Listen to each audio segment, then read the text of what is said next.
ଆପଣ ଦେଖୁଛନ୍ତି ଆମ ସମ୍ମୁଖରେ ଯିଏ ଅଛନ୍ତି ସେ ହେଉଛନ୍ତି କପାଳୀ କଦମ୍ବ ସାମାଜିକ ସାଂସ୍କୃତିକ ପରିଷଦର ପ୍ରତିଷ୍ଠାତା ବ୍ରଜଦାସ। ସେ ଜଣେ କୋରୁଆ ଗ୍ରାମର ବିଶେଷ ପ୍ରତିଭା ସମ୍ପନ୍ନ ଲୋକ, ଏକ ସୃଜନୀ। ତାଙ୍କ ହାତର ସୃଜନୀ ଅନେକ ନିଷ୍ପେଷିତ ଅବହେଳିତ ଲାଞ୍ଛିତ ସମାଜର ପ୍ରତିଛବି ଆଙ୍କେ। ଆସନ୍ତୁ ଶୁଣିବା ତାଙ୍କର ଏଇ ଉଦ୍ୟାନରେ, ସୁସଜ୍ଜିତ ଉଦ୍ୟାନରେ ତାଙ୍କ ମୁହଁରୁ ପଦେ।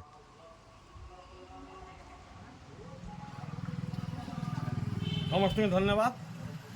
ବର୍ତ୍ତମାନ ଶୀତ ଯାଉଛି ଏବଂ ବସନ୍ତର ଆଗମନ ହେବ।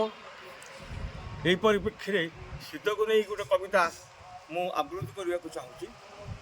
ଟିକି ଟିକି ଘାସ ଫୁଲ ସହେ ନାହିଁ କାକରର ଭାର, ଟିକି ଟିକି ଘାସ ଫୁଲ ସହେ ନାହିଁ କାକରର ଭାର, ହିଡ଼ରେ ହାଡ଼ରେ ଶୀତ, ହିଡ଼ରେ ହାଡ଼ରେ ଶୀତ, ପିଟୁନିଆ ଫୁଲର ସମ୍ଭାର, ପିଟୁନିଆ ଫୁଲର